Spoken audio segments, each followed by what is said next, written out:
Anne from Game Like a Mother. I specialize in games that can be played in 20 minutes or less, and this is my top 10 list for games that are out of print. There are a lot of reasons that a publisher can choose to print a game and then not issue another print run after that is done, but it's really upsetting or sad for a lot of these games because all of the games on this list I would absolutely be putting on top 10 lists or talking about more frequently just because they're such good games, but they can be really tricky to find. So basically, if you have any of the games on this list, hold on to them. If you get rid of it, you might not be able to find it again. Or if you like a treasure hunt, you can try to find these. The internet is a wondrous place at times, but they're all just fantastic games. I'm really excited to talk about them. Let's get started. First up, we have Loopin Chewie, a cherished child game in which Chewbacca is flying around in a circle in a Millennium Falcon, and you and two other people have little stormtrooper tokens in front of you, and you're flipping up Chewbacca and trying to have it knock over the other player's tokens while keeping your own safe, and you're trying to be the last person standing. And 100% of children love this game. I bring this game to my summer board game camps because it is just so good. And I have parents who run out and find used copies afterwards because it's their child's favorite game. It's one of those things where I'm sure there's some sort of licensing issue because Star Wars, but it's just so good. There's another version that's Loopin Louie that is an old-timey airline pilot, and there are chickens that are being knocked over, but that's out of print as well. But if you can get your hands on any type of version of this, 100% of kids like it, and most adults like it too. Next up, we have Ghost Fightin' Treasure Hunters, which is kind of a modern classic board game that is very well known, in which as a group, cooperatively, you are going into a haunted house. It's kind of a Clue style board, and you're going into rooms and trying to get treasure and get it out of the house, all the while you're rolling dice and battling ghosts, and ghosts keep on getting added to the board, and if there are too many, then a room becomes haunted and it's this big red figure, and those are a lot harder to get rid of. And if the house becomes too haunted, there are too many haunters in the house, then you lose the game. And it's really fun, it's positive because it's cooperative, but it can be really challenging, and they have some adjustments in the rules to adjust the challenge level. And this is just like a family standard that I think should be in every house, and it's really can be tricky to find. That said, it's popular enough. There are more used copies out there, so it is available if you're looking at depending on the price point you're willing to spend, but this is a staple that should be in every house, and it's out of print. Next up, we have 8-Minute Empire Legends. Not 8-Minute Empire, although I think that is also tough to find or out of print, but 8-Minute Empire Legends is the follow-up.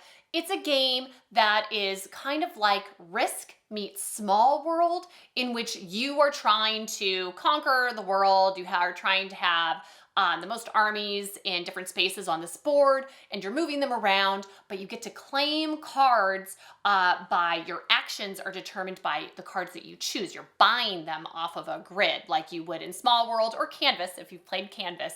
And it works beautifully. It gives me the feel of playing Risk without the drawn out gameplay and just a lot of luck. There's much more strategy, and it's not actually played in 8 minutes. It's basically 8 minutes per person.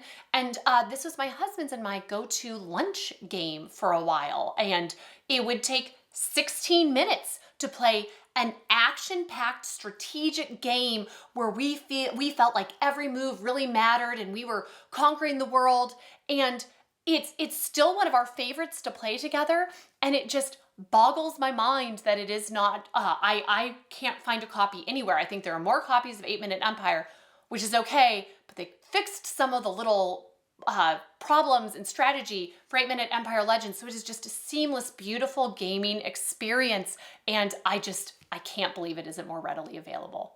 Next up, we have Gigamons, which is hands down our favorite memory game to play with our kids. We've played this literally hundreds of times, and in this game, you're just trying to match pairs. You have a little 9x9 grid, and you try to match two tiles, and if you get them, you get to collect them, and then they have a magical ability associated with them. So if you get 2 water tiles, then you get to see the future and you get to flip up 4 tiles and okay, now I know what those are for the future. That's going to help me for future rounds. Or you can get 2 fire tiles and they allow you to burn one of your opponent's tiles and they have to discard it.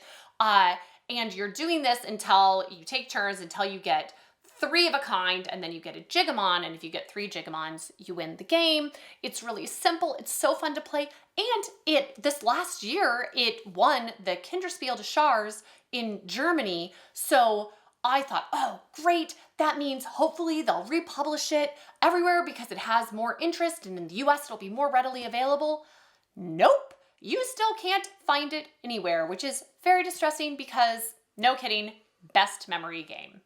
Next up, we have Rock, Paper, Scissors, War, which very cleverly combines rock, paper, scissors, and war into a single deck of cards. And it's super cute and easy to understand if you know how either of those games work, and you're placing out cards that have a rock, and then the other person places a card that has paper, and then paper beats rock. But then they also have superhero cards where if you have a superhero scissors, it doesn't matter if somebody plays a regular rock against it, then the superhero card wins. But then bombs can take out the superheroes, but they lose against the regular cards, and you can play up to 3-player. And so I've brought this to activities and kids pick it up instantly. Everybody's happy playing it. This is one that I would give as a little card game gift for really any kid for an easy like add-in for a birthday present, but it isn't available and you can't find it. Next up we have Hiss, one of my favorite games for 4-year-olds because it is so much fun. You're trying to collect the most tiles. You're playing out in the center these rainbow pieces to a snake, and you're assembling little pieces, and once it has a head, part of a body, and a tail, then you get to collect it if you're the one who put the finishing piece out there. And it is so fun to play. It's really simple and easy to understand. It's actually completely gender neutral, and that can be a very difficult thing to manage in a game, and this one does it perfectly. It's indestructible. It has these very sturdy tile pieces, and it's very hard to find because it's out of print. Next up, we have Unicorn Glittlerluck, a party for Rosalie. There are a few other Unicorn Glittlerluck games out there. One is competitive. The other one is cooperative, but involves cloud stacking, and it's really difficult and hard to win. And this is the unicorn game where you work together to plan a party, and you have cute party guests you get to move around the board and try to find and invite, and you have beautiful pink crystals that you're putting out to decorate, and it is a love fest. It's super cute, and this is the one they chose to stop printing. Next up, we have Legend of the Wendigo, which is a memory game / kind of pattern recognition where you have all these campers, tiles out in front of you, and then you replace one of them with an identical Wendigo card that has the same camper on the front but a Wendigo on the back.